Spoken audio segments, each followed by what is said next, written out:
आमच्या पक्षात विलिनीकरणाची चर्चा नाही। अजितदादा आणि जयंत पाटलांमध्ये विलिनीकरणाबाबत चर्चा होत होती। शरद पवारांचं विलिनीकरणाबाबत मोठं विधान।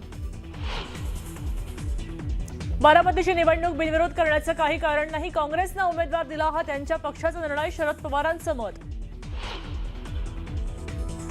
उपमुख्यमंत्री सुनेत्रा पवारांनी भरला बारामती विधानसभा निवडणुकीचा उमेदवारी अर्ज। उपमुख्यमंत्री एकनाथ शिंदे, चंद्रशेखर बावनकुळेंसह महायुतीच्या नेत्यांची हजेरी।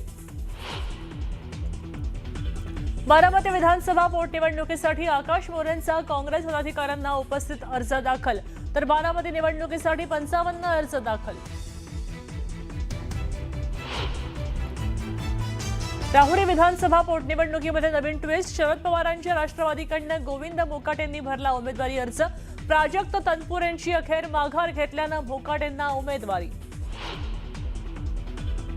खराचे सीडीआर कुणी आणि कसे काढले हा महत्त्वाचा मुद्दा। ज्यांनी सीडीआर काढले त्यांच्यासोबत ज्यांचे सीडीआर त्यांच्यावरही कारवाई करा, सुषमा अंधारेंची मागणी।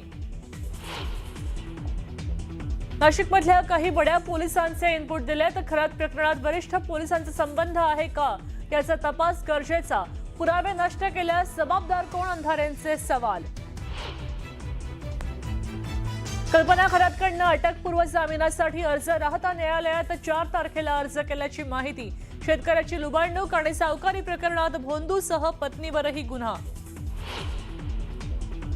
भोंदू खरात विरोधात ईडीनं फास आवळला। महाराष्ट्र सरकारच्या चौकशीच्या मागणीनंतर आर्थिक व्यवहारांची होणार चौकशी। आणि नांदेडमध्ये 48 तासात तब्बल 5 हत्या। आरोपींचा पाठलाग करताना भोंदूकडनं गोळीबार। 4 आरोपींना ठोकल्या बेड्या।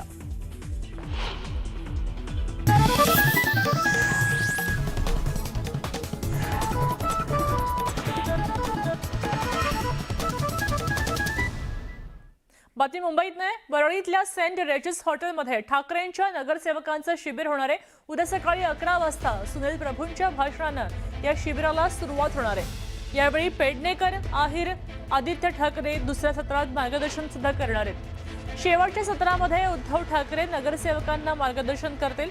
मुंबई महापालिकेच्या कामाची रणनीती आणि पुढचं ध्येय यावेळी ठरवलं जाईल आणि त्याविषयी चर्चा होईल। बातमी घाटकोपरमधनं आहे। इथं घाटकोपर पूर्वेत पुन्हा एकदा मराठी आणि गुजराती वाद समोर आलाय। मराठी माणसाला सार्वजनिक शौचालय वापरू देत नसल्याचा आरोप केला गेलाय। गुजराती व्यावसायिकांनी मराठी व्यावसायिकाला आणि त्याच्या कर्मचाऱ्यांना मारहाण केल्याचा आरोप केला गेलाय। घाटकोपर पूर्वमध्ये रेल्वे स्थानकाच्या लगत नालंदा सोसायटीमध्ये दुसऱ्या मजल्यावर अक्षय भांगरेंचं कार्यालय आहे। त्यांना इथं काम करता येऊ नये म्हणून बाजूलाच असलेली गुजराती व्यावसायिक वारंवार त्यांना त्रास देत आहेत। एवढंच काय, सार्वजनिक शौचालय त्यांनी वापरलं म्हणून त्यांना मारहाण केली आहे।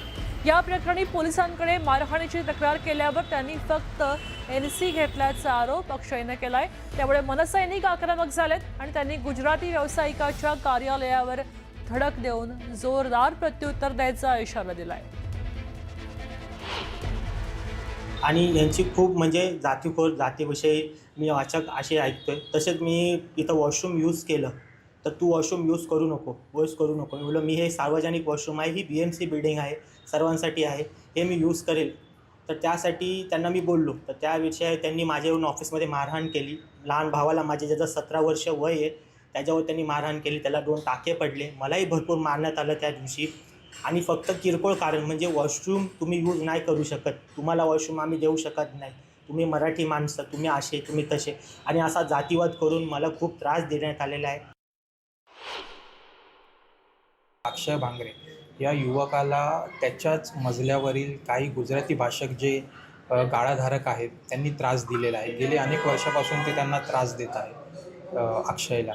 आणि त्याला शौचालयसुद्धा म्हणजे सार्वजनिक शौचालयासारखी गोष्टसुद्धा त्याला ते वापरू देत नाही आहे। आणि सार्वजनिक शौचालय वापरलं म्हणून त्याला प्रचंड मारहाण झालेली आहे, त्याच्या हाताला 2 टाके पडलेले आहेत।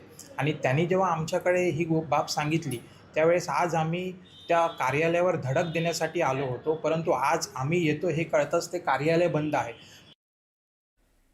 मुंबईतल्या गोरेगाव परिसरामध्ये संतोष नगर इथं 2 गटात तुंबळ हाणामारी झाली, राडा झाला होता।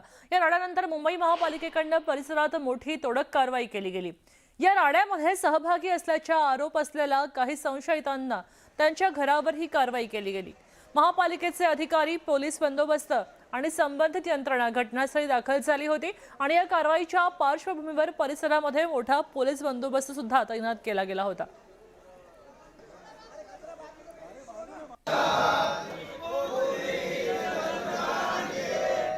यहाँ पे हनुमान चालीसा का पाठ हो रहा है, लोग बैठ के हनुमान चालीसा का पाठ कर रहे हैं। आपण जे आहे ते कायदेशीर जी कारवाई आहे त्याच्या अनुषंगाने केलेली आहे आणि यापुढे पण आपण ती लीगल ॲक्शन असेल ती आपण घेणारच आहोत। जे बीट मार्शल असतील किंवा इकडले संबंधित पोलीस ऑफिसर असतील त्यांच्यावर निलंबनाच्या कारवाईची मागणी होती। आपण ज्या काही गोष्टी येतात पडताळून त्यानुसारच आपण पुढची पाऊल घेणार आहोत। ठीक आहे सर, शेवटचा प्रश्न तुमच्या माध्यमातून दिंडोशीतील स्थानिक रहिवाशांना काय आव्हान असेल जेणेकरून कायदा सुव्यवस्था बिघडवण्याचा प्रयत्न करू नये? आपल्याला आत्तापर्यंत सर्व प्रशासन आणि रहिवासी जे आहेत आणि सर्व संबंधित यांचं सहकार्य लाभलेलं आहे। याच प्रकारचं सहकार्य राहावं, शांतता त्यांनी ठेवावी आणि शांत आपलं वातावरण आहे असंच आपण मेंटेन करणं, एवढीच आपल्याला सगळ्यांना विनंती राहील आपल्या मार्फत। आता गोरेगावात घडलेला प्रकार अत्यंत निंदनीय आहे असं म्हणत सुनील प्रभूंनी घटनेचा निषेध केला आणि ड्रग्ज विक्री करणाऱ्यांवर कठोर कारवाई व्हायलाच पाहिजे असंही त्यांनी म्हटलं। झालेला प्रकार अत्यंत निंदनीय आहे, मी याचा निषेध करतो आणि त्याचबरोबर मी आज पोलीस CP यांच्याशी बोललो। मी त्यांना सगळ्या गोष्टीची कल्पना दिलेली आहे आणि त्यांना मी सांगितलेलं आहे की ज्या पद्धतीने त्या ठिकाणी गर्द ड्रग्स विक्री करणारी लोक आहेत ज्यांच्या टपऱ्या आज तोडल्या, ह्या सतत 2.5-3 वर्षापासून विधानसभेमध्ये याबद्दल मी आवाज उठवतोय। स्वतः प्रत्यक्ष CP आणि DCP यांना रायटिंगमध्ये मी पत्र दिलेली आहेत की या संपूर्ण दिंडोशीमध्ये, कुरारमध्ये, जिथे इथे म्हणून या अशा विक्री करणारी मंडळी आहेत जी नटोरियस्ट आहेत, समाजविघातक आहेत, त्यांच्यावर कारवाई करा। आज त्यांनी ती कारवाई केली।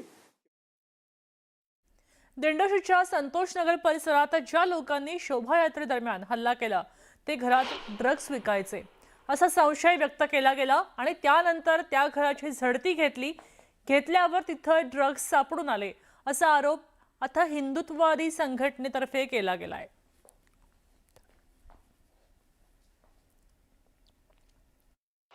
आमची जो मागणी होती, काल आम्ही प्रशासनाकडे मागणी केली होती।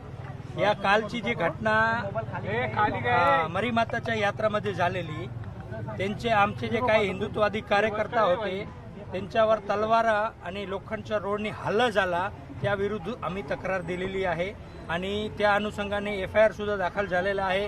त्याच्यामध्ये 10 आरोपीच्या अटक सुद्धा झालेली आहे। नंतरची कारवाई आमची अशी होती की तो जो जिहादी आहे, तो जो ड्रग पेडलर आहे, त्याच्या घरावर बुलडोजर ॲक्शन झाला पाहिजे। काय तो त्याचा घर नाही, तो ड्रग्ज विक्रीचा अड्डा आहे। एक मोठी बातमी आहे, ठाणे ATS आणि दिल्ली स्पेशल सेल यांनी एकत्र येत संयुक्तपणे मोठी कारवाई केली आहे। गजवा-ए-हिंद राबवण्याच्या तयारीत असलेल्या काही संशयित तरुणांना ताब्यात घेतलंय। अटक केलेल्या संशयित दहशतवाद्यांकडनं लाल किल्ल्यावर ISISचा झेंडा लावलेला फोटो सापडलाय। सिग्नल नावाचं ॲप वापरून सोनू आणि इतर संशयित दहशतवादी एकमेकांच्या संपर्कात होते। कारवाई दरम्यान सोनूकडे 1 ते 1.5 फूट मोठी रिमोट कंट्रोलची गाडी डिसमेंटल केलेली सापडली आहे आणि यावेळी वायरी आणि टायमर सुद्धा सापडलंय। या रिमोट कंट्रोल गाडीचा वापर करून काही अतिमहत्त्वाच्या व्यक्तींना टार्गेट केलं जाणार होतं का असा संशय आता तपास यंत्रणा व्यक्त करतायत। दिल्ली स्पेशल सेल आणि ठाणे ATSनं ठाणे जिल्ह्यातल्या टिटवाळा आणि कल्याणजवळ जे बनेली गाव आहे त्या ठिकाणी कारवाई केली। यामध्ये टिटवाळा येथे खडवली जे गाव आहे, ते खडवली गावाजवळ आझमी चाळ म्हणून ही चाळ येते आणि या चाळीमधून सोनू उर्फ इफ्तिकार अशा नावाच्या व्यक्तीला ताब्यात घेतले। हे समोर जे पांढऱ्या आणि करड्या रंगाचं जे दरवाजा दिसतो लॉक लागलेलं, हे त्या सोनूचं घर आहे। या घरी दिल्ली स्पेशल सेल आणि त्याचबरोबरीनं ठाणे ATS यांनी जेव्हा धाड टाकली तेव्हा सोनूकडे एक गाडी सापडली, जी रिमोट कंट्रोलची गाडी होती। जवळपास 1 ते 6 फुटाची गाडी होती आणि ही गाडी पूर्णपणे डिसमेंटल करण्यात आली होती आणि त्याचं वायरिंग जोडण्याचं काम जे आहे हे सोनू करायचा। सोनू हा एक इलेक्ट्रिकल एक्सपर्ट होता आणि त्याची एक्सपर्टीज जी आहे ती वेगळ्या कामाकरता वापरत होता। पोलिसांना जी माहिती मिळालेली होती, तपास यंत्रणांना जी माहिती मिळाली होती, त्यानुसार जैश ए मोहम्मद या आणि त्याच पद्धतीनं ISIS या 2 संघटनांशी यांचा संबंध होता. सिंगल नावाचं एक ॲप आहे व्हॉट्सअपसारखं. त्या ॲपच्या माध्यमातून सोनूने ग्रुप बनवला होता. त्या ग्रुपमध्ये अनेक लोकं होती. सगळ्यांना वेगवेगळ्या जबाबदाऱ्या दिल्या होत्या. सोनूचं जे आहे ते मुलांना भरती करणं, त्याच पद्धतीनं रिमोट कंट्रोलच्या गाड्या ज्या आहेत त्यामध्ये स्फोटके भरून ते स्फोटकं दुसरीकडे पोचून त्यामार्फत स्फोटक घडवणे ही सोनूवर जबाबदारी होती असं तपास यंत्रणांचं म्हणणं आहे. आणि सोनूकडून एक फोटो सापडला आहे, ज्या फोटोमध्ये लाल किल्ला दाखवलेला आहे आणि त्या लाल किल्ल्यावरती ISISचा झेंडा जो आहे तो लावलेला आहे. आणि त्यामुळे तपास यंत्रणांना संशय आहे की हे काहीतरी मोठं घडवण्याच्या तयारीत होते.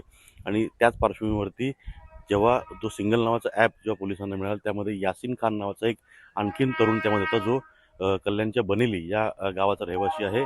त्याच्यामध्ये सहभाग काय आहे, तो या ग्रुपमध्ये का सामील झाला, त्याच्यावरती काय जबाबदारी दिली गेली होती, का दिली जाणार होती, या सगळ्या चौकशी करण्याकरता त्याला आता तपास यंत्रणांनी बोलवलेलं आहे. मात्र सोनू याच्यासोबतच मुंबईतला कुर्ला असेल, अशा बोरिवलीमध्ये कारवाई, अशा 4 ठिकाणी कारवाई करून 4 तरुणांना पोलिसांनी अटक केली आणि 2 असे तरुण आहेत की ज्यांना पोलिसांनी चौकशी करता बोलवले.